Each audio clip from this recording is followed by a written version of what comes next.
The rain fell hard on the city streets that cold November night. Water rushed down the sidewalks and filled the gutters. Most people were inside their warm homes eating dinner with their families. But 12-year-old Maya Chen had no home to go to. She had no family waiting for her. She had nothing but the thin jacket on her back and a small plastic bag that held everything she owned in this world.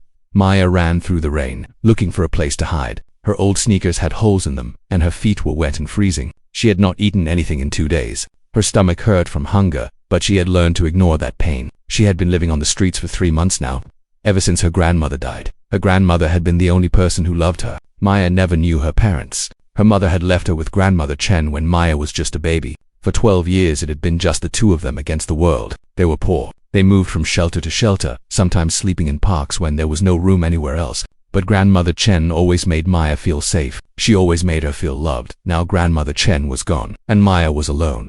She turned a corner and saw a large building with big glass doors. The sign above the entrance said Westbrook Academy of Music. Maya had walked past this building many times before. It was a famous school where rich children came to learn piano, violin, and other instruments. Maya knew she did not belong there, but the front entrance had a small covered area. And she was so cold and tired that she did not care anymore.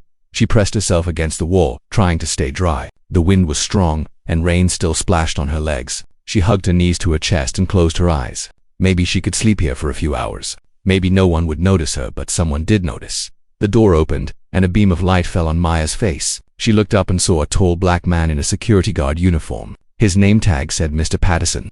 Maya's heart filled with fear. She had been chased away from many places before. Store owners yelled at her. Police officers told her to move. Everyone looked at her like she was garbage. She got ready to run, but Mr. Patterson did not yell at her. He did not call the police. Instead, he looked at her with soft, sad eyes.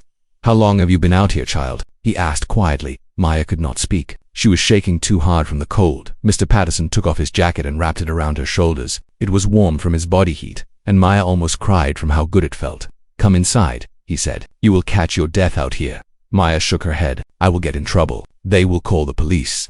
Mr. Patterson looked around to make sure no one was watching. "The teachers have all gone home for the night. I am the only one here. No one has to know." He held out his hand. Maya looked at it for a long moment. She had learned not to trust adults. Most of them wanted to hurt her or use her, but there was something different about this man. His eyes were kind. His voice was gentle. She took his hand. Mr. Patterson led her through the back hallways of the academy. Maya looked round with wide eyes. She had never been inside such a beautiful building. The floors were made of shiny wood. The walls had paintings of famous musicians. Through one door, she saw a room full of grand pianos. Through another, she saw shelves filled with violins and cellos. They went down a flight of stairs to the basement. Mr. Patterson opened a door to a storage room. Inside there were old chairs, music stands, and boxes of sheet music. In the corner was a small couch. "It is not much," Mr. Patterson said, "but it is warm and dry. You can sleep here tonight." Maya looked at him with tears in her eyes. "Why are you helping me?" Mr. Patterson smiled sadly. "I have a daughter about your age. If she was ever cold and hungry and alone, I would want someone to help her too." He left and came back a few minutes later with a sandwich and a bottle of water from the vending machine. Maya ate so fast that she almost choked. Mr. Patterson sat with her and watched, his face full of concern. "What is your name?" he asked Maya. "Maya Chen. Where are your parents, Maya?" Maya looked down at her hands. "I do not have any parents. I lived with my grandmother, but she died 3 months ago." "I am sorry," Mr. Patterson said softly. "Do you have any other family?" Maya shook her head. "No, I have no one." Mr. Patterson was quiet for a moment. Maya knew what he was thinking. He was thinking about calling child services. He was thinking about turning her in. That was what adults always did. "Please do not tell anyone," Maya begged. "They will put me in a foster home. They will take away my grandmother's things." She reached into a plastic bag and pulled out a worn, tattered book. It was a collection of piano music by a composer named Chopin. The pages were yellow and falling apart. Some of them had notes written in the margins in Chinese characters. "This belonged to my grandmother," Maya said. "It is all I have left of her. If they take me away, they will throw it out. They will not understand." Mr. Patterson looked at the old book. He could see how much it meant to her. He thought about his own daughter, about the things she treasured. "Okay," he said finally. "I will not tell anyone, but you cannot stay here forever. We need to find you some real help." Maya nodded, but she was not really listening. She was just so tired. So very tired. Mr. Patterson stood up. "I have to finish my rounds. Try to get some sleep. I will come check on you before I leave in the morning." After he left, Maya lay down on the old couch. It smelled like dust, but it was soft and warm. She held her grandmother's Chopin book close to her chest. She thought about her grandmother, She thought about all the years they had spent together. Grandmother Chen had been a piano teacher back in China many years ago, even when they were homeless, even when they had nothing.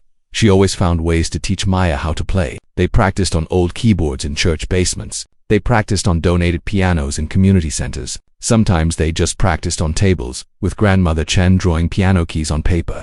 Music is the only thing they cannot take from you, Grandmother Chen always said. Money comes and goes, houses burn down, people leave, but the music lives inside you forever.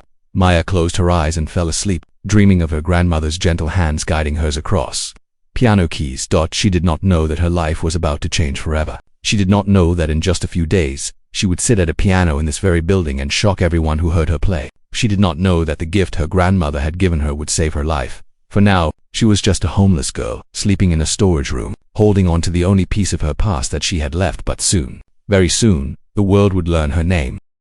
For 5 nights, Maya slept in the storage room of Westbrook Academy of Music. Every evening, Mr. Patterson would let her in through the back door after all the teachers had gone home. He would bring her food from the vending machines or sometimes a warm meal from a nearby restaurant. In the morning, before anyone arrived, he would wake her up and let her out the same way she came in. It was not a perfect life, but it was better than sleeping on the streets. Maya was warm, she was dry, she had food in her stomach, and sometimes, late at night when she was sure no one could hear, she would sneak into one of the practice rooms and play the piano. She played softly, her fingers barely touching the keys. She played the music her grandmother had taught her: Chopin, Mozart, Beethoven. The music filled her heart with memories of better times. It made her feel close to her grandmother again. But Maya knew this could not last forever. She knew that sooner or later, someone would find her. That day came on a cold Tuesday morning. Maya had overslept. Mr. Patterson had gotten sick the night before and had to go home early. There was no one to wake her up. When she finally opened her eyes, sunlight was already coming through the small basement window. She could hear footsteps upstairs. Voices. The academy was open and she was still inside. Her heart started to beat fast. She grabbed her plastic bag with her grandmother's book and looked for a place to hide. But before she could move, the storage room door opened. A woman stood in the doorway. She was tall and thin, with gray hair pulled back in a tight bun. Her face was sharp and cold, like it was made of stone. She wore an expensive black dress and pearls around her neck. Maya knew who she was. She had seen her picture on the wall upstairs. This was Mrs. Eleanor Thornton, the head piano instructor at Westbrook Academy. She was famous in the music world. She had trained some of the best pianists in the country. She was also known for being cruel and heartless. Mrs. Thornton stared at Maya with eyes full of disgust. It was the same look that Maya had seen on so many faces before. The look that said she was worthless. The look that said she did not belong. "What is this?" Mrs. Thornton said, her voice sharp as a knife. "What are you doing in my academy?" Maya could not speak. Her whole body was shaking with fear. Mrs. Thornton stepped into the room and looked around. She saw the blanket on the couch. She saw the empty food wrappers in the trash. Her face twisted with anger. "You have been living here," she said. It was not a question. "A homeless girl, sleeping in my storage room like a rat." "Please," Maya whispered. "I will leave. I am sorry. I did not mean any harm." But Mrs. Thornton was not listening. She grabbed Maya by the arm and pulled her out of the room. Her fingers dug into Maya's skin like claws. "You are coming with me," she said. "The other teachers need to see this." She dragged Maya up the stairs and down a long hallway. Students stopped and stared. Some of them laughed. Others looked away, embarrassed. Maya wanted to disappear. She wanted to sink into the floor and never be seen again. Mrs. Thornton brought her to the main concert hall, where several teachers were having a meeting. There was Mr. Harrison, the old composition teacher with white hair and kind eyes. There was Miss Rivera, a young assistant teacher with dark hair and a gentle face. There were 3 other instructors, all dressed in fancy clothes, all looking at Maya like she was an animal in a zoo. "Look what I found," Mrs. Thornton announced, pushing Maya forward. "A vagrant, a street child, living in our storage room." The teachers gasped. Mr. Harrison stood up, his face full of concern. "Eleanor, please. She is just a child." "She is a thief," Mrs. Thornton snapped. "Who knows what she has stolen? Who knows what diseases she has brought into this building?" "I did not steal anything," Maya said, her voice small and scared. "I promise. I just needed a place to sleep." Mrs. Thornton laughed. It was a cold, ugly sound. "A place to sleep. This is the Westbrook Academy of Music, not a homeless shelter. Do you have any idea how much our students pay to come here? Do you have any idea how hard they work?" She looked at the other teachers, expecting them to agree with her. Some of them nodded nervously. Others stayed silent, not sure what to say. Then Mrs. Thornton got an idea. Maya could see it in her eyes. A terrible, cruel idea. "You know what?" Mrs. Thornton said slowly. "Since you have been enjoying our facilities for free, perhaps you should earn your stay. Perhaps you should show us what you can do." She walked to the grand piano that stood in the center of the concert hall. It was a beautiful instrument, black and shiny, worth more money than Maya could ever imagine. "Can you play?" Mrs. Thornton asked. Maya did not answer. She looked down at her feet. "Of course you cannot," Mrs. Thornton said with a cruel smile, "but let us see anyway.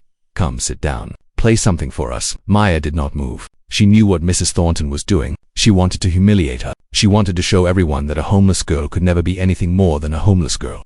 "I said sit down," Mrs. Thornton repeated, her voice hard and cold. Maya walked slowly to the piano. Her legs felt weak. Her hands were shaking. She sat down on the bench and looked at the keys. They were white and black, just like the keys on every piano she had ever played. But this piano was different. This piano was perfect. Mrs. Thornton placed a book of sheet music on the stand. Maya looked at it and felt her heart stop. It was Chopin's Ballade. No one in G minor. Maya knew this piece. Her grandmother had talked about it many times. It was one of the most difficult piano pieces ever written. Professional pianists practiced for years before they could play it well. Some of them never mastered it at all. "Go on," Mrs. Thornton said, her smile growing wider. "Impress us." The other teachers shifted uncomfortably in their seats. Mr. Harrison shook his head sadly. Miss Rivera looked like she wanted to cry. They all knew what Mrs. Thornton was doing. They all knew it was wrong. But none of them had the courage to stop her.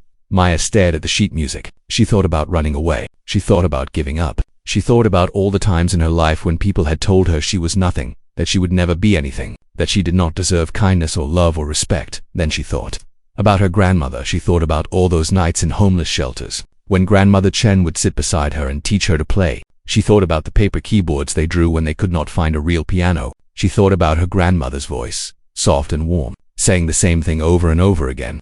"Music is the only thing they cannot take from you. Maya, it lives inside you forever." Maya took a deep breath. She placed her fingers on the keys. The room was silent. Everyone was watching. Mrs. Thornton stood with her arms crossed, waiting for Maya to fail. But Maya was not going to fail. She was going to show them all who she really was. She closed her eyes, and she began to play.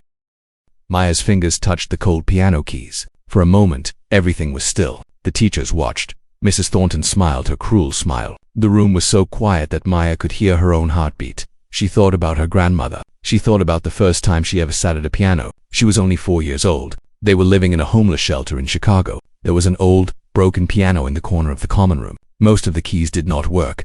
The sound was terrible. But Grandmother Chen sat Maya on her lap and showed her how to play a simple song.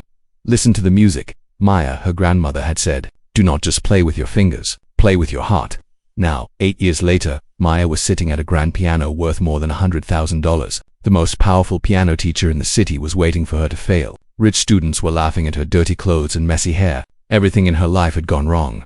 But the music was still inside her. The music would always be inside her. Maya took a deep breath and pressed down on the first key. The note rang out clear and pure. It filled the concert hall like a bird taking flight. It was a simple note, just one sound. But there was something different about it. Something special. Something that made Mr. Harrison sit up straighter in his chair. Something that made Miss Rivera hold her breath. Then Maya played the second note, and the third, and the fourth. The opening of Chopin's Ballade No. 1 is soft and slow. It sounds like someone telling a secret. It sounds like the beginning of a sad story. Most young pianists rush through this part. They want to get to the exciting parts, the fast parts, the parts that show off their skills. But Maya did not rush. She let each note breathe. She let each sound fill the room before moving to the next. Her grandmother had taught her that the spaces between the notes were just as important as the notes themselves. Music is not about playing fast. Grandmother Chen always said, music is about making people feel something. If you play too fast, you do not give them time to feel. The teachers leaned forward in their seats. Something was happening. Something they did not expect. This homeless girl, this dirty child from the streets, was playing Chopin like they had never heard it played before. Mrs. Thornton's smile began to fade. Maya moved into the first main melody. Her fingers danced across the keys with perfect control. Every note was exactly right. Every sound was exactly where it should be. But it was not just the technical skill that amazed the teachers. It was the emotion. It was the feeling. Maya played like someone who had lived 1,000 years. If she played like someone who had known great love and great loss, she played like someone who understood pain and joy and hope and sadness all at the same time. Because she did understand. She understood better than anyone in that room. She had been hungry. She had been cold. She had slept on park benches and in doorways. She had watched her grandmother die slowly, day by day, from a sickness they could not afford to treat. She had held her grandmother's hand in a hospital room and listened to her last words. "Keep playing, Maya, promise me. No matter what happens, keep playing." Tears began to roll down Maya's cheeks. She did not wipe them away. She did not stop playing. The tears fell onto the keys. mixing with the music, becoming part of the song. The ballad grew faster, more intense. Maya's hands flew across the piano, hitting notes so quickly that they seemed to blur together. But every note was perfect. Every sound was clean and clear. It was impossible. It should not be possible. A 12-year-old girl, with no formal training, no expensive lessons, no years at a music academy, should not be able to play like this. But Maya was playing like this, and the teachers could not believe what they were hearing. Mr. Harrison took off his glasses and wiped his eyes. He had been teaching music for 50 years. He had worked with some of the greatest pianists in the world, but he had never heard anything like this. This was not just talent. This was not just skill. This was something deeper, something that could not be taught. Miss Rivera was crying openly now. She did not try to hide it. The music had reached into her chest and grabbed her heart. She thought about all the students she had taught over the years, rich children with expensive pianos and private lessons, children who complained about practicing for an hour a day, children who did not know how lucky they were. And here was this girl, this homeless, hungry, forgotten girl, playing Chopin like an angel. Mrs. Thornton stood frozen. Her face had gone pale. Her hands were shaking. She had wanted to humiliate Maya. She had wanted to prove that a street child could never be anything special. Instead, she had done the opposite. She had given Maya a stage. She had given her a chance to show the world who she really was. The ballad reached its climax. The music swelled like a wave, building higher and higher. Maya played with everything she had. She played for her grandmother. She played for all the nights they went hungry. She played for all the people who had looked at her with disgust. She played for every child who had ever been told they were worthless. Then, slowly, the music began to soften. The wave fell back. The storm calmed. Maya played the final notes with gentle, loving care. Each sound was like a whisper. Each sound was like a prayer. The last note rang out across the concert hall. It hung in the air for a long moment, then faded into silence. Maya sat with her hands in her lap. Her eyes were still closed. Tears were still running down her face. She was breathing hard, like she had just run a marathon. Playing Chopin's ballad took everything she had. It was like giving away a piece of her soul. For a long time, no one spoke. No one moved. The teachers sat in stunned silence, unable to understand what they had just witnessed. Then Mr. Harrison stood up. His legs were shaking. His eyes were wet with tears. "My God," he whispered. His voice was barely louder than a breath. "My God, that was." He could not finish the sentence. There were no words for what he had just heard. Miss Rivera got up from her seat and ran to Maya. She knelt beside the piano bench and wrapped her arms around the girl. "It is okay," she said softly. "You are okay." "That was beautiful. That was the most beautiful thing I have ever heard." Maya opened her eyes. She looked at Miss Rivera, then at the other teachers. They were all staring at her. Some of them were crying. Some of them looked like they had seen a ghost. Then she looked at Mrs. Thornton. The head piano instructor had not moved. She stood in the same spot, her arms hanging at her sides. Her face was white. Her mouth was open. All her cruelty, all her pride, all her certainty that she was better than everyone else. It had all been destroyed in 11 minutes of music. She had thought Maya was nothing. She had been wrong. Maya was not nothing. Maya was a genius, and now everyone knew it. The silence in the concert hall lasted for what felt like hours. In reality, it was only a minute or two. But in that time, everything changed. The world that existed before Maya played the piano was gone. A new world had taken its place. Mr. Harrison was the first to speak again. He walked slowly toward the piano, his old legs unsteady. He had taught music for half a century. He had heard thousands of performances. He had worked with child prodigies who grew up to become famous concert pianists. But nothing had prepared him for this. "Young lady," he said, his voice trembling, "how old are you?" Maya wiped her tears with the back of her hand. 12, sir." 12, Mr. Harrison repeated. He shook his head in disbelief. "And how long have you been playing piano?" "Since I was 4. My grandmother taught me." The other teachers started whispering to each other. A child taught by her grandmother, playing one of the most difficult pieces in classical music, with no formal education. It was impossible. It went against everything they believed about how music was learned. Miss Rivera still had her arm around Maya. She could feel the girl shaking. She could see how thin she was, how tired she looked. This child had been sleeping in a storage room. She had been eating vending machine food. She had been treated like garbage. And yet she could play piano better than anyone Miss Rivera had ever met. "Where did you learn that piece?" Miss Rivera asked gently. "Did your grandmother teach it to you?" Maya nodded. "She taught me many pieces. Chopin was her favorite. She said his music understood sadness better than any other composer."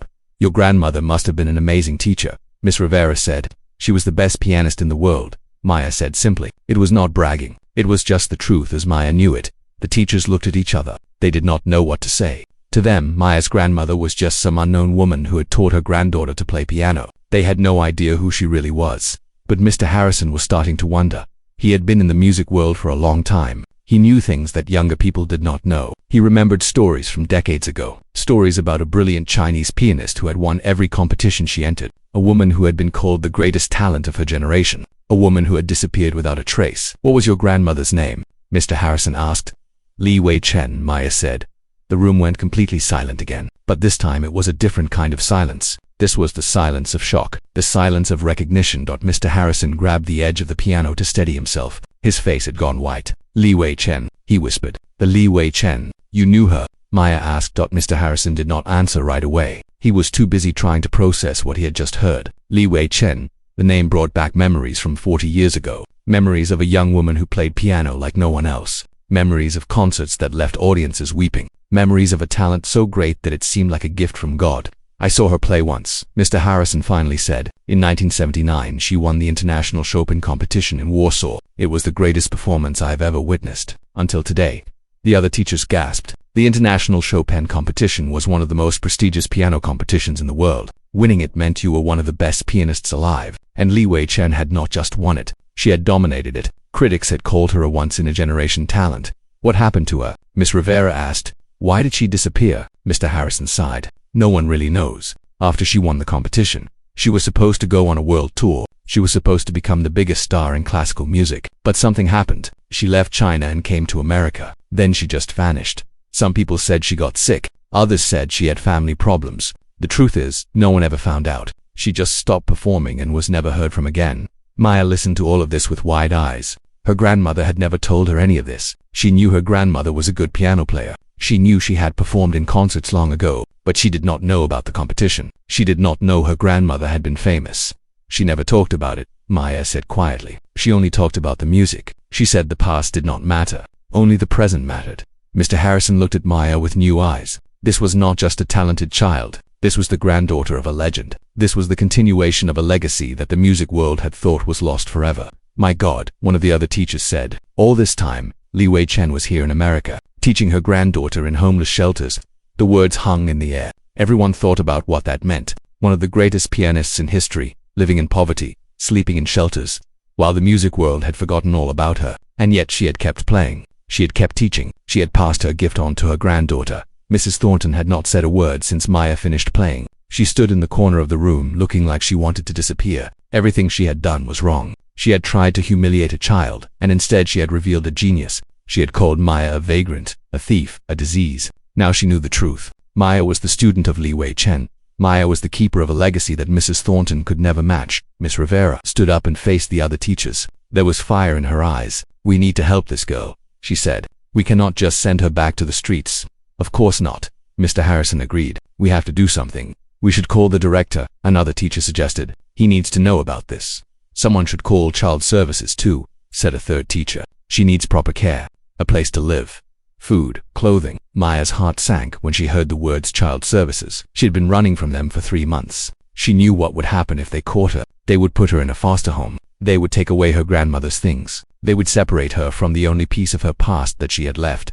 "Please," Maya said, her voice breaking, "please do not call child services. I do not want to go to foster care. I want to stay with my grandmother's music. It is all I have." Miss Rivera knelt down beside her again. "Maya, I know you were scared, but you cannot live on the streets. You are just a child. You need someone to take care of you." "I can take care of myself," Maya said, even though she knew it was not true. She was tired of being alone. She was tired of being hungry and cold, but she was more afraid of losing her grandmother's memory than she was of living on the streets. Mr. Harrison watched Maya with a thoughtful expression. He could see how scared she was. He could see how much she had lost, and he could see something else too. He could see the same fire that had been in Li Wei Chen's eyes, the same determination, the same love for music. "Let us not make any hasty decisions," he said slowly. "First, we need to understand what Maya wants. This is her life. She should have a say in what happens next." Mrs. Thornton finally spoke. Her voice was cold and defensive. "We cannot just let a homeless child dictate what happens. There are rules. There are procedures." Everyone turned to look at her. The anger in the room was clear. After what she had done, after how she had treated Maya, she had no right to say anything. "Eleanor," Mr. Harrison said quietly, "I think you have done enough for today." Mrs. Thornton opened her mouth to argue, then closed it again. She knew she was beaten. She turned and walked out of the concert hall without another word. Maya watched her go. She did not feel angry. She did not feel happy. She just felt tired. So very, very tired. Miss Rivera squeezed her hand. Do not worry, she said. We will figure this out together. Whatever happens, you are not alone anymore. Maya wanted to believe her. She wanted to trust that things would be okay, but she had been disappointed so many times before. She had learned that when things seemed too good to be true, they usually were. Still, for the first time in 3 months, she felt a tiny spark of hope. Maybe, just maybe, her luck was about to change. She had no idea how right she was. News of what happened in the concert hall spread through Westbrook Academy like wildfire. Within an hour, every student and teacher in the building knew about the homeless girl who had played Chopin like a master. Within 2 hours, the director of the academy, Mr. Whitmore, had arrived to see the situation for himself. Mr. Whitmore was a short, round man with a bald head and small glasses. He had been the director of Westbrook Academy for 20 years. He cared about 2 things, the reputation of his school and the money that kept it running. When he heard about Maya, he did not think about her suffering. He did not think about her grandmother's legacy. He thought about how this story could make the academy famous. He found Maya in one of the practice rooms, sitting with Miss Rivera. Someone had given her a sandwich and a glass of water. Someone else had brought her a warm sweater, but she still looked scared and uncertain, like a small animal that was not sure if it was safe. So you are the girl everyone is talking about, Mr. Whitmore said, looking her up and down. The prodigy. Maya did not like the way he looked at her. It was not with kindness or concern. It was with calculation, like he was trying to figure out what she was worth. I am not a prodigy, Maya said quietly. I am just a girl who plays piano. Mr. Whitmore laughed. Modest too. That is good. The media loves modest prodigies. He turned to Miss Rivera. Has anyone contacted the newspapers yet? This is exactly the kind of story they eat up. Homeless girl turns out to be a genius. It is perfect. Miss Rivera stood up, her face angry. Mr. Whitmore, with all due respect, Maya is not a story. She is a child. A child who has been through a terrible ordeal. The last thing she needs is reporters asking her questions. Mr. Whitmore waved his hand dismissively. Yes, of course. We will handle it carefully. But think about what this could mean for the academy. A girl like this, discovered right here in our building. It could put us on the map. It could bring in donations, new students, new opportunities. Maya listened to them argue about her future like she was not even in the room. She was used to this. Adults always talked about her like she was an object to be moved around, like she did not have feelings or thoughts of her own. She looked down at her grandmother's Chopin book, which she still held in her hands. The pages were worn and yellow. Some of them had notes written in the margins in her grandmother's handwriting. Little reminders about how to play certain passages, little messages of encouragement. Play with love, not with fear, one note said. The music knows when you are afraid. Maya missed her grandmother so much. She wished she was here now. She would know what to do. She would know how to handle all these people who wanted different things from Maya. The door to the practice room opened and Mr. Harrison came in. He was carrying a laptop computer. I have been doing some research, he said. I found some old recordings of Li Wei Chen from before she disappeared. He set the laptop on the piano and pressed play. The room filled with music. It was Chopin again, the same ballade that Maya had just played, but this time it was being played by her grandmother. Maya closed her eyes and listened. The sound was old and scratchy, recorded on equipment that was not very good, but the music was unmistakable. It was the same style, the same emotion, the same soul. It was like listening to an older version of herself. Miss Rivera listened with tears in her eyes. Mr. Whitmore listened with a growing smile on his face, thinking about how much money this story could bring. But Mr. Harrison listened with something else. He listened with wonder and sadness at the same time. She was extraordinary, he said when the recording finished. And she passed that gift to her granddaughter. It is like she never really died. She lives on through Maya. Maya opened her eyes. She did not want me to be famous, she said quietly. She did not care about that. She just wanted me to love the music. That was all that mattered to her. But think about what you could become, Mr. Whitmore said eagerly. With proper training, with the right opportunities, you could be the biggest pianist in the world. You could play in the greatest concert halls. You could make millions of dollars. I do not care about money, Maya said. Mr. Whitmore looked like he could not understand those words. Everyone cares about money, he said. How do you think you are going to survive? How do you think you are going to eat? You need money, and I can help you get it. He pulled out a piece of paper from his briefcase. I have prepared a scholarship offer. Full tuition at Westbrook Academy. Free housing in our student dormitory. Meals included. All you have to do is sign this paper and agree to represent the academy at concerts and competitions. Maya looked at the paper. Part of her wanted to sign it. She was so tired of being hungry. She was so tired of being cold and scared. A place to live. Food to eat. A chance to play piano every day. It sounded like a dream. But then she thought about Mrs. Thornton. She thought about how the woman had treated her. She thought about all the rich students who had laughed at her dirty clothes. This was not a place where she was wanted. This was a place where she would be used. No, Maya said. Mr. Whitmore blinked. Excuse me, I said no, I do not want to study here. Maya looked around the room at all the fancy furniture, all the expensive equipment. My grandmother taught me that music comes from kindness. She taught me that the best musicians are the ones who love others, not the ones who look down on them. I saw how people here treated me when they thought I was nothing. I do not want to learn from people like that. Mr. Whitmore's face turned red. Now listen here, young lady. I am offering you the opportunity of a lifetime. Do you have any idea how many children would kill for a chance like this? Let them have it then, Maya said. I do not want it. Stood up from her chair and walked toward the door. She did not know where she was going to go. She did not have a plan, but she knew she could not stay here. Not in this place where people only cared about money and fame. Miss Rivera caught up with her in the hallway. Maya, wait, please. Maya stopped but did not turn around.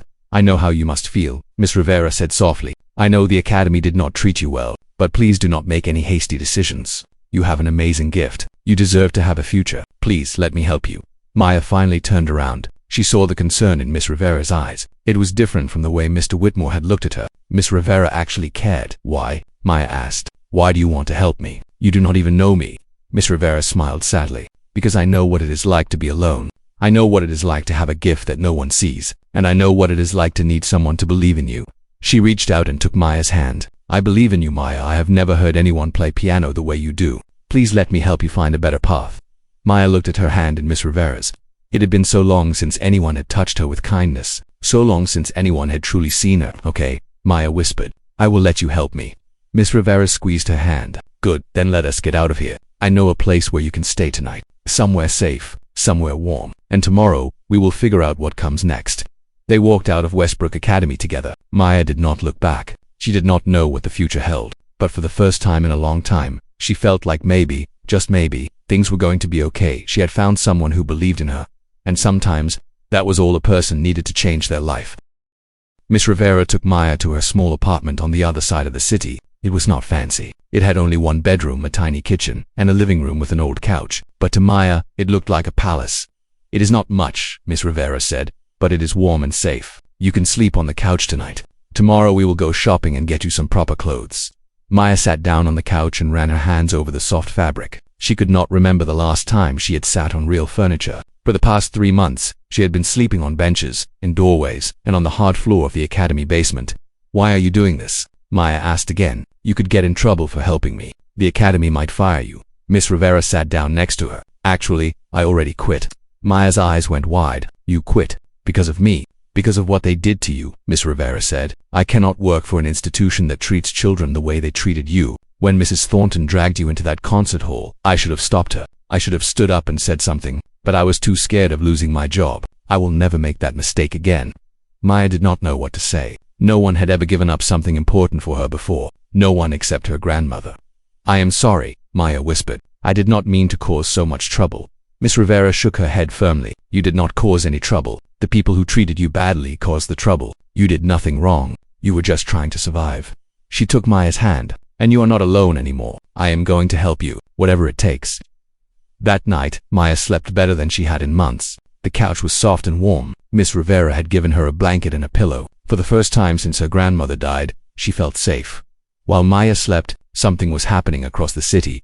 The story of the homeless girl who played piano like a genius had spread beyond Westbrook Academy. Someone had recorded Maya's performance on their phone and posted it online. By midnight, the video had been viewed 10,000 times. By morning, it had been viewed 100,000 times. News reporters started calling the academy asking questions. Who was this girl? Where did she come from? How did she learn to play like that? Mr. Whitmore tried to take credit for discovering her, but the truth quickly came out. People learned how Mrs. Thornton had treated Maya. People learned about the storage room. People learned about the cruel way she had been forced to play. The public was angry, very angry. Comments flooded social media. People called Mrs. Thornton names. They demanded that she be fired. They demanded that the academy apologize to Maya. Some people started raising money online to help Maya within 24 hours. They had collected over $50,000. Mrs. Thornton watched all of this from her expensive apartment. She sat alone in the dark, looking at the angry messages on her computer screen. Her whole life she had been respected. She had been admired. She had been seen as one of the best piano teachers in the country. Now she was hated. She tried to defend herself. She posted a statement online saying that she did not know Maya was talented. She said she was just trying to protect the academy from a trespasser, but no one believed her. The video showed everything. The cruel smile on her face. The way she had grabbed Maya's arm. The way she had set her up to fail. The academy's board of directors called an emergency meeting. Mr. Whitmore tried to protect Mrs. Thornton, but the pressure was too great. Parents were threatening to pull their children out of the school. Donors were canceling their pledges. The academy's reputation was being destroyed. By the end of the day, Mrs. Thornton was asked to resign. She was given a choice: leave quietly or be fired publicly. She chose to leave. As she packed up her office, she thought about the past 40 years of her life. She had worked so hard to get where she was. She had sacrificed everything for her career, and now it was all gone, destroyed by a 12-year-old homeless girl. Part of her was angry. Part of her wanted to blame Maya for everything that had happened. But deep down, in a place she did not like to visit, she knew the truth. She had done this to herself. Her cruelty, her pride, her need to feel superior to others. It had all caught up with her. She picked up a photo from her desk. It showed her as a young woman, sitting at a piano, full of hope and dreams. Back then, she had loved music. She had played because it made her happy. Somewhere along the way, she had lost that. She had forgotten why she started in the first place. She put the photo in a box and walked out of Westbrook Academy for the last time. Meanwhile, something much happier was happening on the other side of the city. Maya woke up to the smell of pancakes. She opened her eyes and saw sunlight streaming through the window. For a moment, she forgot where she was. Then she remembered. Miss Rivera, the apartment, the couch. She got up and walked into the kitchen. Miss Rivera was standing at the stove, flipping pancakes in a pan. "Good morning," Miss Rivera said with a smile. "I hope you like pancakes. It is about the only thing I know how to cook." Maya sat down at the small kitchen table. "I love pancakes. My grandmother used to make them for me on special days." Miss Rivera set a plate in front of her. The pancakes were golden brown and smelled delicious. Maya took a bite and almost cried. She had not eaten a real breakfast in so long. "There is something I need to tell you," Miss Rivera said, sitting down across from her. "Something happened while you were sleeping." Maya stopped eating, her heart filled with fear. "Something bad?" "No, something good. Your video went viral. Millions of people have seen you play. They all want to know who you are." Miss Rivera paused. "And someone very important has reached out. Someone from Juilliard." Maya's fork fell from her hand. "Juilliard, the music school in New York. The same one. They saw your video. They want to meet you. They want to hear you play." Maya could not believe what she was hearing. Juilliard was the most famous music school in the world. The best pianists, the best violinists, the best composers, they all went to Juilliard. Her grandmother had talked about it sometimes, always with a sad smile on her face. She had dreamed of studying there when she was young but had never had the chance. "I cannot go to Juilliard," Maya said. "I am just a homeless girl. I do not belong there."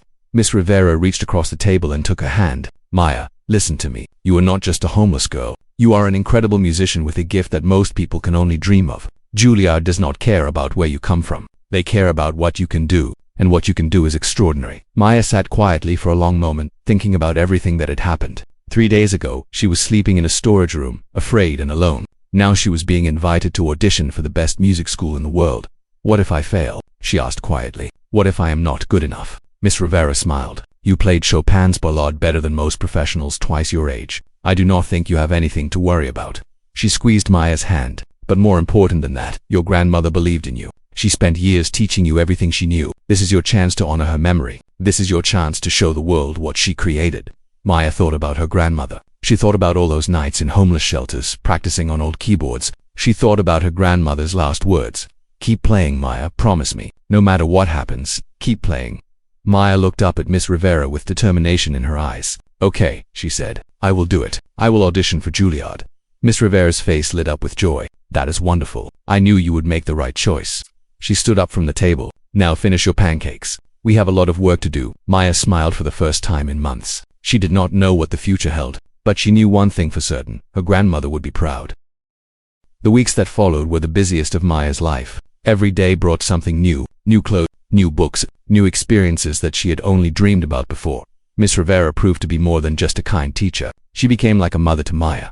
She helped her wash her hair and comb out the tangles that had built up over months of living on the streets. She took her to a doctor for the first time in years. She bought her new shoes that did not have holes in them. She cooked her meals and made sure she ate 3 times a day. And through it all, she helped Maya practice for her Juilliard audition. Miss Rivera might not have been as talented as Maya, but she was an excellent teacher. She knew the kinds of questions the audition panel would ask. She knew what they looked for in students. She spent hours with Maya, going over every detail of her playing. "Your technique is already incredible," Miss Rivera told her one afternoon as they sat in the living room, which now had a small electric keyboard that someone had donated. "But technique is not everything. The panel will want to see who you are as a person. They will want to understand your connection to the music." "How do I show them that?" Maya asked. "By telling your story. by playing with your whole heart, the way you did at Westbrook. When you played Chopin that day, everyone could feel your pain and your love. That is what makes you special. That is what makes you different from all the other talented children in the world." Maya nodded. She understood what Miss Rivera meant. Her grandmother had always taught her the same thing. Music was not just about hitting the right notes. It was about sharing a piece of your soul with the people who listened. While Maya prepared for her audition, Miss Rivera was working on something else. She was trying to become Maya's legal guardian. This was not an easy process. There were forms to fill out, meetings to attend, social workers to convince. Child services had been looking for Maya ever since her grandmother died. When they learned where she was, they wanted to put her in foster care. But Miss Rivera fought for her. She hired a lawyer with money from the online donations. She showed the social workers how much Maya had improved since coming to stay with her. She argued that separating them now, after everything Maya had been through, would be cruel and harmful. "This child has already lost everyone she loved," Miss Rivera told the judge at a custody hearing. "I am not asking for anything in return. I am not looking for fame or money. I just want to give her a stable home where she can grow and learn." That is what her grandmother would have wanted. The judge listened carefully. He looked at Maya, who sat quietly in a chair, holding her grandmother's Chopin book against her chest. He could see how much she had changed in just a few weeks. Her cheeks had color now. Her eyes were bright and alert. She no longer looked like a scared animal waiting to be hurt.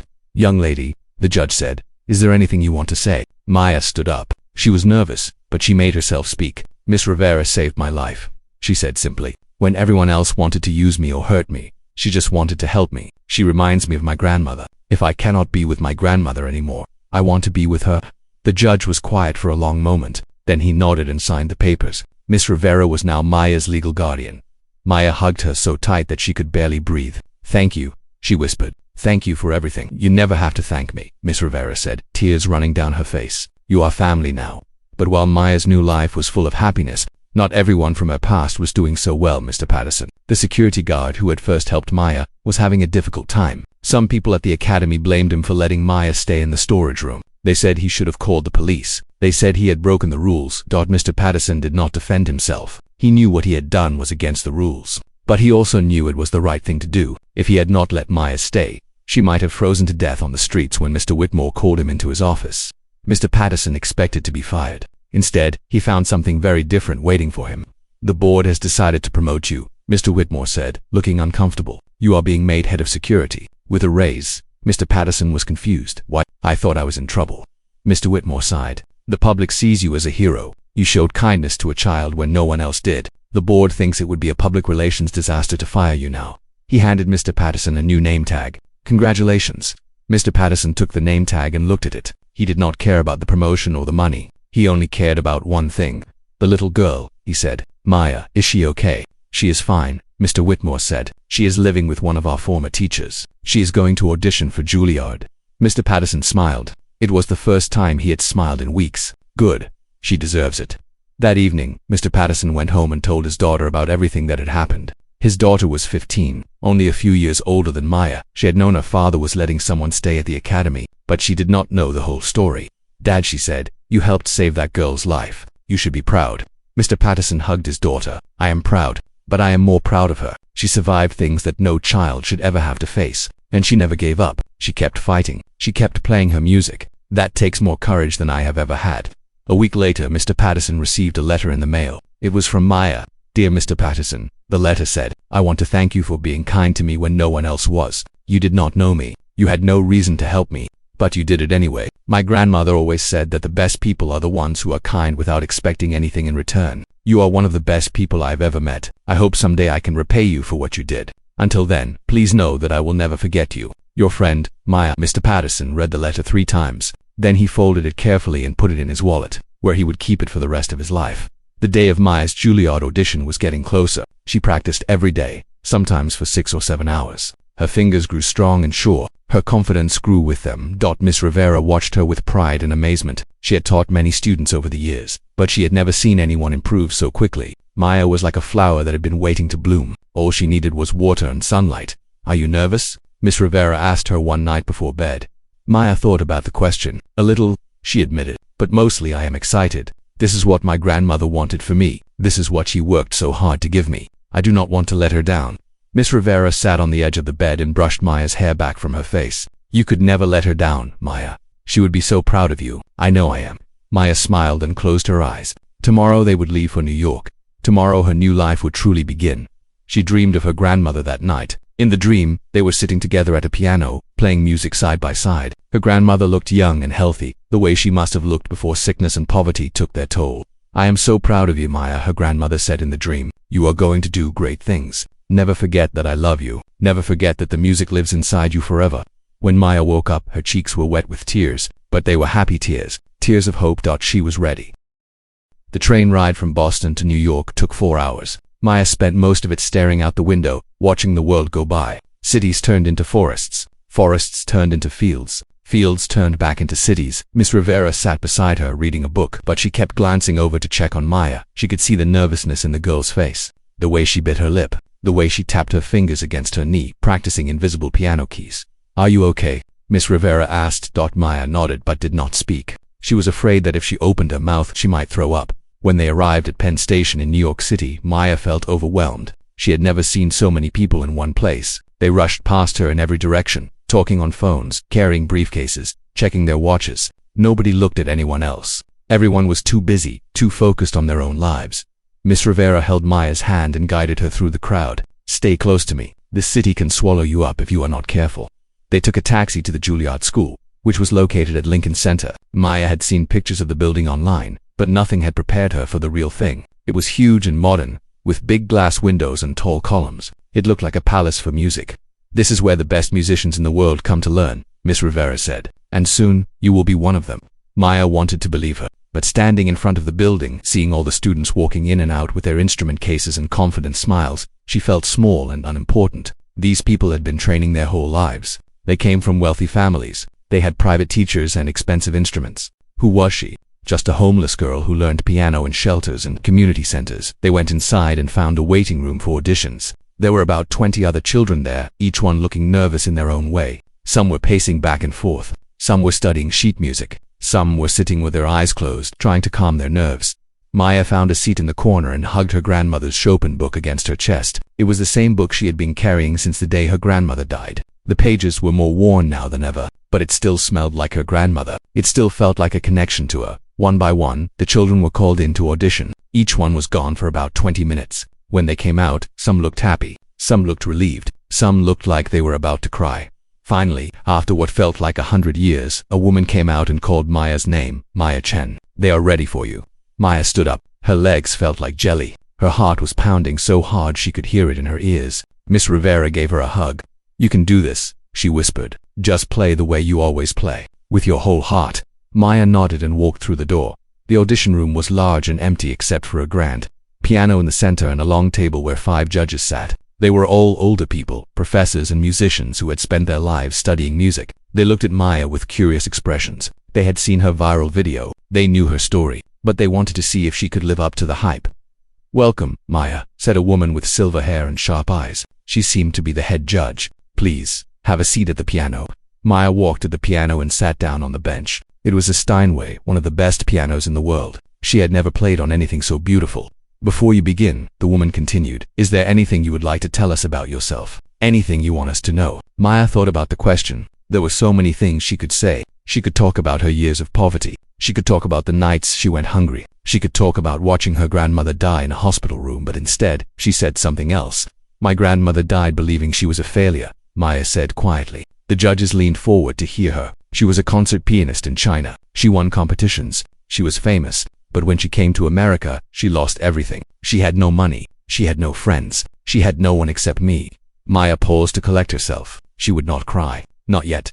For years, she taught me piano in homeless shelters, in church basements, on paper keyboards that we drew ourselves. She never complained. She never felt sorry for herself. She just kept teaching. She kept believing in me. Maya looked at the judges with steady eyes. "I am not playing for myself today. I am playing for her. I want to show the world what she created. I want to prove that she was not a failure. She was the greatest teacher who ever lived."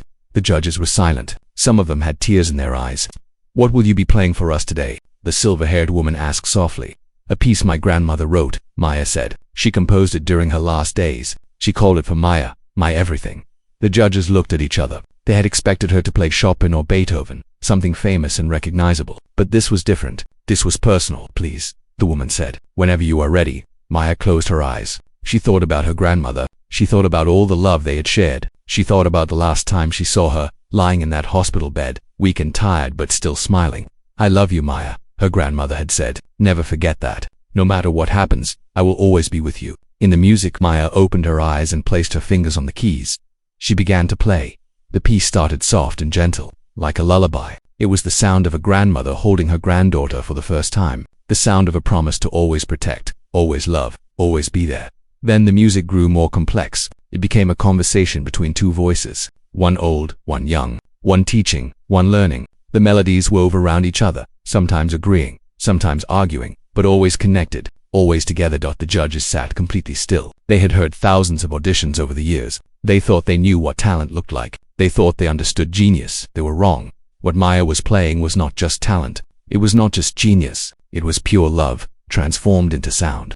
Every note was a memory. Every chord was an emotion. The piece told the entire story of Maya's life, from her earliest days with her grandmother to the moment of her death. It told of joy and sorrow, of hope and despair, of loss and renewal. Maya played for 15 minutes without stopping. She poured everything she had into the piano, all her pain, all her love, all her dreams. By the time she reached the final notes, she was crying openly. The tears ran down her face and fell onto the keys. The last note faded into silence. For a long moment, no one spoke. The judges sat frozen in their seats. Then, one by one, they stood up. The silver-haired woman, the old man beside her, all 5 of them. They stood and began to clap. It was not polite applause. It was not the kind of clapping you give out of courtesy. It was real, genuine, overwhelming applause. The kind that comes from the heart. "That was extraordinary," the silver-haired woman said, wiping tears from her eyes. "Absolutely extraordinary." Maya sat at the piano, shaking and crying, unable to believe what was happening. She had done it. She had played her grandmother's music for the best musicians in the world, and they had loved it. The door opened, and Miss Rivera rushed in. She wrapped her arms around Maya and held her tight.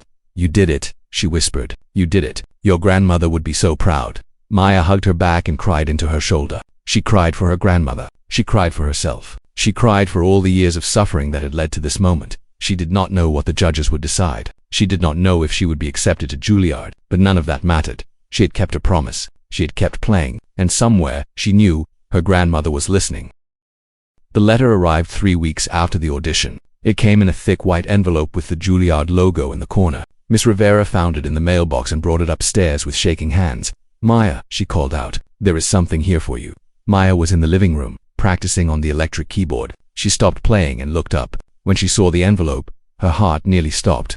"Is that what I think it is?" Miss Rivera nodded, her eyes bright with hope and fear. "Open it." Maya took the envelope. Her hands were trembling so badly that she could barely tear it open. She pulled out the letter inside and read the first line. "Dear Miss Chen, we are pleased to inform you." She could not read any more. The words blurred as tears filled her eyes. "I got in," she whispered. "I got in. They accepted me." Miss Rivera let out a scream of joy and grabbed Maya in a crushing hug. They jumped up and down together, laughing and crying at the same time. "I knew it," Miss Rivera said. "I knew you could do it. Oh, Maya, I am so proud of you." Maya read the rest of the letter through her tears. She had been accepted into Juilliard's pre-college program. It was a special program for young students who showed exceptional talent. She would take music classes on Saturdays while continuing her regular education during the week, and because of her financial situation, they were giving her a full scholarship. She would not have to pay a single dollar. But there was more. At the bottom of the letter, handwritten in blue ink, was a note from the silver-haired woman who had led the audition panel. "Dear Maya," the note said, "in my 40 years at this institution, I have never heard anything like your audition. Your grandmother's piece will stay with me forever. Welcome to Juilliard. We are honored to have you. With deepest respect, Dr. Helena Morrison." Maya held the note against her heart. Dr. Helena Morrison was one of the most famous piano teachers in the world. She had trained Grammy winners and international competition champions, and she had called Maya's audition the best she had ever heard. The news spread quickly. Miss Rivera called everyone she knew. Mr. Harrison from Westbrook Academy sent flowers. Mr. Patterson sent a card with a $20 bill inside and a note that said, "Buy yourself something nice. You earned it." And then the media found out. Within days, Maya's story was everywhere. Newspapers, television, websites, everyone wanted to know about the homeless girl who had gone from sleeping in a storage room to being accepted at Juilliard. Reporters called Miss Rivera's apartment at all hours. Camera crews showed up outside her building. At first, Maya was overwhelmed. She did not like all the attention. She did not want to be famous. She just wanted to play piano and honor her grandmother's memory. But Miss Rivera helped her see things differently. "This is not just about you anymore," she explained. "Your story gives hope to millions of children who are going through what you went through. When they see you, they see that it is possible to escape poverty. It is possible to follow your dreams. You can inspire them. Maya thought about this for a long time. She remembered all the nights she had spent alone on the streets, feeling like no one cared about her, feeling like she would never be anything. If she had heard a story like her own back then, it might have given her hope. It might have helped her keep going. Okay, she finally said, I will do interviews. I will tell my story. But I have one condition. Every interview has to include information about how people can help homeless children. I do not want to be famous for nothing. I want to make a difference. Miss Rivera smiled proudly. That sounds like exactly what your grandmother would have wanted. Maya did her first television interview the following week. She sat in a bright studio across from a famous morning show host. Millions of people were watching. Tell us about your grandmother, the host said. She must have been an amazing woman. Maya smiled. It was the first time in months that she could think about her grandmother without feeling only sadness. Now there was also pride and gratitude. She was the most amazing person I have ever known, Maya said. She gave up everything to raise me. When we were homeless, she never complained. She just kept teaching me piano. She said music was the one thing no one could ever take from me. The host nodded, her eyes glistening with tears. And what about Li Wei-chen's music career? Did she ever talk about that? Never, Maya said. I did not even know she was famous until after she died. She never wanted the attention. She just wanted to pass her gift on to me. After the interview aired, something remarkable happened. Music historians started digging into Li Wei-chen's past. They found old recordings, old photographs, old reviews from her competition days. They learned that she had come to America to escape political trouble in China. She had arrived with nothing and had spent the rest of her life in poverty, forgotten by the music world that had once celebrated her. Record companies began re-releasing her old albums. People who had never heard of Li Wei-chen suddenly became obsessed with her music. Critics wrote long articles comparing her style to Maya's. They said you could hear the same soul in both of their playing, the same heartbreak, the same hope. One day Maya received a special invitation. Carnegie Hall wanted her to perform in a tribute concert for her grandmother. It would be held on the same stage where Li Wei-chen had performed 40 years earlier. Before poverty and immigration had stolen her career, Maya said yes without hesitation. The night of the concert, Carnegie Hall was packed. Every seat was full. People had come from all over the world to see the prodigy who had captured their hearts. Famous musicians sat in the front row. Television cameras recorded everything. Backstage, Maya looked at herself in the mirror. She was wearing a simple black dress that Miss Rivera had bought for her. Her hair was brushed and clean. She looked like a different person from the scared, dirty girl who had huddled in Westbrook Academy's doorway just a few months ago. Miss Rivera came up behind her and put a hand on her shoulder. How do you feel? Scared, Maya admitted. There are so many people out there. Do not think about them, Miss Rivera said. Think about your grandmother. Play for her the way you always do. The rest will take care of itself. Maya nodded. She picked up her grandmother's Chopin book and held it close. She had decided to leave it on top of the piano during her performance. It would be like having her grandmother there with her. The stage manager called her name. It was time. Maya walked out onto the stage. The lights were bright, almost blinding. She could not see the audience, but she could hear them. Thousands of people, all holding their breath, waiting to hear her play. She walked to the grand piano and sat down on the bench. She placed her grandmother's book on top of the instrument. Then she looked out at the darkness where she knew the audience was sitting. This concert is for my grandmother, Li Wei-chen, she said into the microphone. Everything I am, everything I can do, I owe to her. She taught me that music is not about fame or money or awards. It is about love. It is about sharing a piece of your soul with the world. Tonight, I want to share her soul with you. Maya placed her fingers on the keys. The hall fell completely silent. And then she began to play. For the next hour, Maya performed the music her grandmother had loved most. Chopin, Beethoven, Mozart, and finally, her grandmother's own composition, For Maya, My Everything. By the time she finished, there was not a dry eye in the building. People stood and applauded for 10 minutes straight. Some of them were crying. Some of them were cheering. All of them knew they had witnessed something special. Maya stood at the front of the stage and bowed. She looked up at the ceiling and smiled. Thank you, grandmother, she whispered. I hope I made you proud. Somewhere, she knew Li Wei-chen was smiling back. 10 years passed. Maya Chen stood backstage at the Sydney Opera House, looking out at the crowd through a gap in the curtain. The concert hall was full. Every seat was taken. People had flown in from dozens of countries to hear her play. Her name was on billboards and posters across the city. Maya Chen, one of the greatest pianists in the world. She was 22 years old now, a woman instead of a child. Her hair was longer, her face had grown more defined, but her eyes were the same. They still held that mixture of sadness and hope that had captured the world's heart all those years ago. So much had changed since that day in Westbrook Academy's concert hall. She had graduated from Juilliard at the top of her class. She had won international competitions. She had performed for presidents and kings. Critics called her the most talented pianist of her generation. Some said she was even better than her grandmother had been. But Maya never forgot where she came from. She never forgot the cold nights on the streets. She never forgot the hunger and the fear, and she never forgot the promise she had made to herself, to use her success to help others. 2 years after her Carnegie Hall debut, she had created the Li Wei Chen Foundation. It started small, with just a few $1,000s from her concert earnings, but it grew quickly. Donations poured in from around the world. Famous musicians volunteered their time. Within a few years, the foundation was one of the largest music education charities in the country. The foundation's mission was simple: to provide free music education to homeless and underprivileged children. It built music schools in poor neighborhoods. It donated instruments to children who could not afford them. It offered scholarships to talented students who had nowhere else to turn. Maya was involved in every part of the foundation's work. She visited schools. She taught masterclasses. She sat down with children who reminded her of herself and told them her story. She showed them that no matter how bad things seemed, there was always hope. There was always a way forward. And she always told them about her grandmother. She gave me everything, Maya would say. She believed in me when no one else did. Every child deserves someone like that in their life. That is why we are here. That is why this foundation exists. Tonight's concert in Sydney was a benefit for the foundation. All the money raised would go toward building a new music school in one of the city's poorest areas. Maya had been planning it for months. It was going to be the foundation's biggest project yet. Miss Rivera was with her backstage, as she had been for every important concert of Maya's career. She was 50 years old now, with streaks of gray in her dark hair, but she still had the same gentle smile that had welcomed Maya into her home all those years ago. Nervous? Miss Rivera asked. Maya laughed. Always. No matter how many times I do this, I never stop being nervous. Good, Miss Rivera said. Your grandmother always said that nervousness was a sign that you cared. The day you stop being nervous is the day you stop loving the music.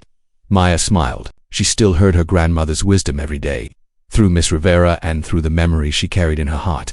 There was a knock at the door. A stagehand poked his head in. Miss Chen, someone here to see you. Maya frowned. She did not usually take visitors before a concert, but when she saw who was standing in the doorway, her face lit up with joy. It was Mr. Patterson. He was older now, with white hair and a slight limp from a bad knee, but his eyes were still kind. His smile was still warm. Maya had not seen him in person for years, though they exchanged letters and phone calls regularly.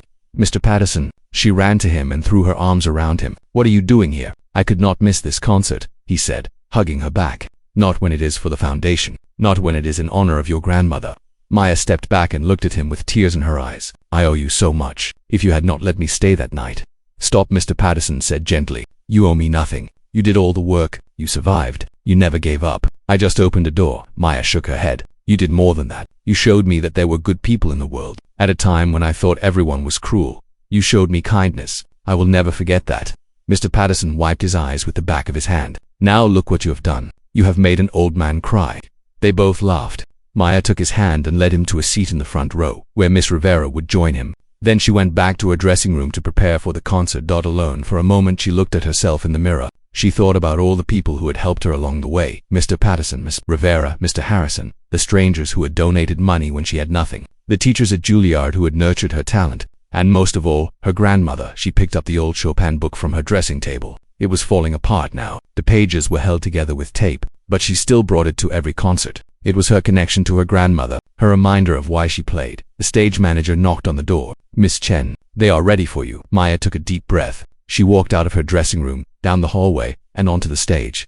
The audience erupted in applause as she appeared. Thousands of people rose to their feet, clapping and cheering. Maya bowed deeply, then walked to the grand piano at the center of the stage. She placed her grandmother's book on top of the instrument, just as she had done at Carnegie Hall 10 years ago, just as she did at every concert. The crowd fell silent. Maya looked out at all the faces watching her. She could see Mr. Patterson and Miss Rivera in the front row. She could see children from local schools, brought there by the foundation. She could see music lovers who had traveled across the world just to hear her play. But more than anything, she could feel her grandmother's presence. She could feel her love. She could hear her voice, as clear as if she was sitting right beside her. Play with your heart, Maya. The music lives inside you forever. Maya smiled. She placed her fingers on the keys. Tonight, she said into the microphone, I want to play a piece that is very special to me. It is the same piece I played at my Juilliard audition 20 years ago. It was written by my grandmother in her final days. She called it for Maya, my everything. I have played it 1,000 times since then, but it never gets any easier, because every time I play it, I am talking to her. I am telling her that I kept my promise. I am telling her that her gift lives on. Maya paused to compose herself. Then she spoke her final words to the audience.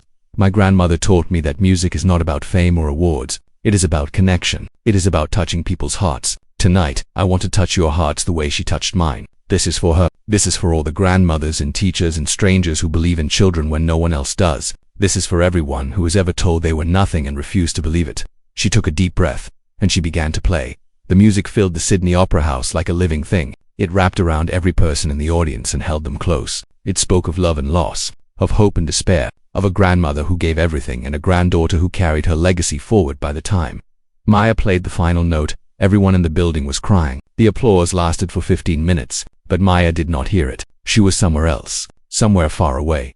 She was with her grandmother, sitting side by side at an old piano in a homeless shelter, playing music together as if they had all the time in the world. I am proud of you, Maya, her grandmother said in her memory. You have done everything I dreamed of and more. Maya smiled through her tears.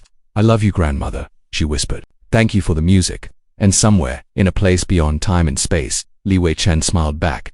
Her legacy was complete. Her gift would live forever. The end.